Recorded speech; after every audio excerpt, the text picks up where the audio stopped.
अस्सलाम वालेकुम, मैं हूं ज़ुएब जेजा और आप देख रहे हैं मेरा यूट्यूब चैनल। और हम बात कर रहे हैं मुस्तफ़ा कत्ल केस की। यानी कि जो पहले मार्शा का नाम आ रहा था, फिर एंजेलिना का नाम आ रहा था, अब एक तीसरी लड़की का नाम आ रहा है। और जो तफ्तीशी टीम है उसने इन दोनों लड़कियों को तफ्तीश से बाहर रख दिया है, यानी कि तफ्तीश से आउट कर दिया है। अब दोबारा इनके ऊपर या इससे पहले भी तफ्तीश इनके ऊपर अब नहीं होगी, ना ही इनका नाम मंजर-ए-आम पर आएगा। उसकी वजह यह है कि ना ही इन दोनों लड़कियों का कोई राब्ता या कोई ताल्लुक इस अरमग़ान के साथ मैच्योर हुआ है, कोई फ्रिक्वेंटली कांटेक्ट में, ना ही कोई बात ऐसी तहकीकात में सामने आई है कि किसी ने ये नाम लिया हो कि आया इस वाक़े में ये दोनों लड़कियां अब मुलव्विस देखी गई हैं या पाई गई हैं। ऐसी भी कोई बात सामने नहीं आई है, बल्कि मालूम हुआ है तो वो ये हुआ है कि मार्शा उन दिनों जब ये वाक़या हुआ है तो वो कराची में मौजूद ही नहीं थी, और उसकी मौजूदगी का जो कॉल डेटा रिकॉर्ड है वो भी यही बताता है कि वो कराची में मौजूद नहीं थी जब ये वाक़या हुआ था। अब आ जाते हैं एंजेलिना पे। एंजेलिना जैसे कि मैंने पहले भी बताया था कि वो मुलाजमत करती थी अरमग़ान के पास, और अरमग़ान के पास जब वो मुलाजमत करती थी तो वो नीचे कॉल सेंटर बना हुआ था, ऊपर उसका कमरा बना हुआ था। तो एंजेलिना भी एक मुतासरीन में से ही है जो कि उसके तशद्दुद का निशाना बनी नहीं है, लेकिन उसके दफ्तर में ही जो है वो काम करती थी। और लेकिन जो तीसरी जिसकी मैं बात कर रहा हूँ, जिसका सैंपल अरमग़ान के घर से मिला है, ये इसके साथ इंतहाई जो है ना वो ज़्यादती की गई है, बल्कि ये छोटा लफ्ज़ होगा, बहुत ज़्यादा इसके साथ तशद्दुद किया गया। और यही वजह है कि उसके खून के नमूने अरमग़ान के घर से मिले, जहाँ से मुस्तफ़ा के भी मिले थे, और मुस्तफ़ा के भी वहीं से मिले थे, और इस लड़की के भी वहीं से मिले हैं। और अब ये डीएनए के लिए भेज दिए गए हैं, और मालूम हो चुका है कि ये मालूम हो गया है कि ये खून किसका है, लेकिन फॉरेंसिक रिपोर्ट नहीं आई है। वो भी एक डिफेंस की ही रिहायशी है जो कि इसके पास मुलाजमत करती थी, और इसने उसे शक की बुनियाद पर और अपने दिमागी खराफात की बुनियाद पर उस पर इतना तशद्दुद किया कि आपको मैं बयान नहीं कर सकता कि इसने किस तरह से, किस बेदर्दी से उसके जिस्म के मुख्तलिफ हिस्सों में वही राड जिससे मुस्तफ़ा पर इसने तशद्दुद किया था, उसी से ही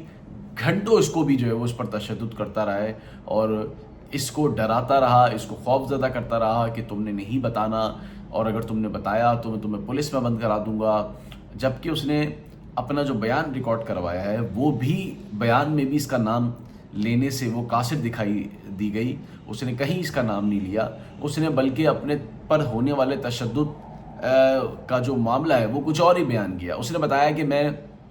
मुझ पर जो तशद्दुद हुआ है, बल्कि वो मैं ओबर में घर जा रही थी तो कुछ लोगों ने मुझे रास्ते में रोक लिया और मेरे साथ मारपीट शुरू कर दी और मुझे कत्ल करने की कोशिश करी।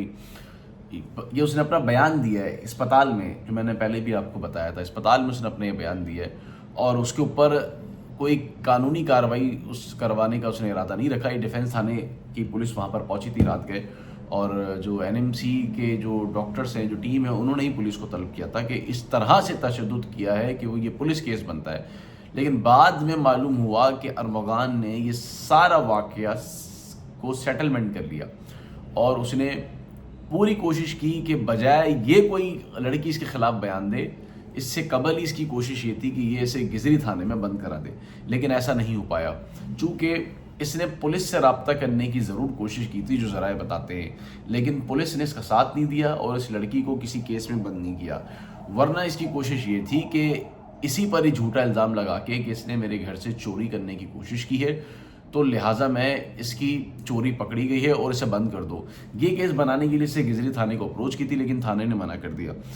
और जब ज़ाहिर है अगर थाने ने मना कर दिया तो थाने और अरमग़ान का आपस में रब्ता भी होगा। तो इस चीज़ पर भी तहकीकात चल रही है कि थाने से कौन कौन से ऐसे एहलकार या अफसरान थे जो अरमग़ान के साथ पहले ही राब्ते में थे और उन्होंने इस वाक़े पे तहकीकात नहीं करी, आंखें बंद रखी हैं। तो ये भी अभी तहकीकात जो है वो सामने आएगी। लेकिन ये इंतहाई हैरत अंगेज़ बात है कि वो लड़की उसको फ़ोन कर कर के خوف زدہ کرتا رہا کہ میں تمہیں پولیس سے بند کروا دوں گا، میں تمہیں گولی مار دوں گا، میں تمہاری جو ہے نا وہ مطلب جو ویڈیو میرے گھر میں بنی ہوئی ہے جو میں تمہیں مار رہا تھا وہ تمہاری ویڈیو وائرل کر دوں گا، یہ کہہ کے کہ میں نے چور پکڑ لیا اور چور کو پھر ہم مار پیٹ کرتے رہے۔ اس کو بچانے کے لیے شہراز گیا تھا۔ مصطفیٰ والے معاملے میں شہراز نے نہیں روکا تھا، لیکن یہاں پر شہراز نے آ کے ضرور روکا کہ اس کو اتنا نہیں مارو، اس کو خدا نخواستہ اس کو کچھ ہو جائے گا۔ اور وہ انتہائی معصوم سی ایک گھریلو سی لڑکی تھی، ملازمت کے لیے اس کے پاس کام کر رہی تھی، اور بہت ہی جس کو کہتے ہیں نا کہ گھر سے کام اور کام سے گھر، اس طرح کی وہ لڑکی تھی۔ لیکن اس بے رحم اور طیش میں آنے والے اس ارمغان نے اس کی ایک نہ سنی اور بے دردی سے اس کو مارتا رہا۔ اور مارنے کی وجہ کیا کہ تم نے میرے کال سینٹر کی معلومات جو ہے وہ کسی اور کو دی ہے، اور اب میں مصطفیٰ کو بھی اسی طرح سے ماروں گا۔ یعنی کہ یہ 1-2 روز پہلے کی بات تھی، اور اس نے انٹیمیٹ بھی کیا تھا کہ میں اس کو بھی ماروں گا، لیکن یہ نہیں پتا تھا کہ اس کو یہ جان سے ہی مار دے گا۔ یہ معلوم تھا اس کو کہ شاید یہ اس کو تشدد کرے گا۔ اس نے ایک پوری فہرست بنائی ہوئی تھی کہ اس نے کس کس کو مارنا ہے، کہ جن لوگوں نے اس کے کال سینٹر کی کہیں پر مخبری کی ہے، جبکہ ایسا کچھ سامنے ابھی فی الحال نہیں آیا ہے۔ اور جس شخص کو پولیس نے پرسوں پکڑا ہے، یعنی کہ ساجد حسن کے بیٹے کو، اسی لڑکے کو پولیس نے جب ارمغان کو پکڑنا تھا اس سے پہلے گرفتار کرنا تھا، لیکن چونکہ وہ گرفتاری سے بچ گیا، اور اس بچ نہیں گیا بلکہ یہاں پر جو عدالت کا کردار بیچ میں آ گیا تھا، اس کی وجہ سے اس کی گرفتاری رک گئی تھی، ورنہ یہ اس وقت ہی گرفتار ہو جاتا، چونکہ یہ بھی جو زہریلی اور نشئی اور جو یہ کہہ لیں کہ برباد کرنے والی جو ایک منشیات ہے، یہ اس کا بہت بڑا سپلائر تھا،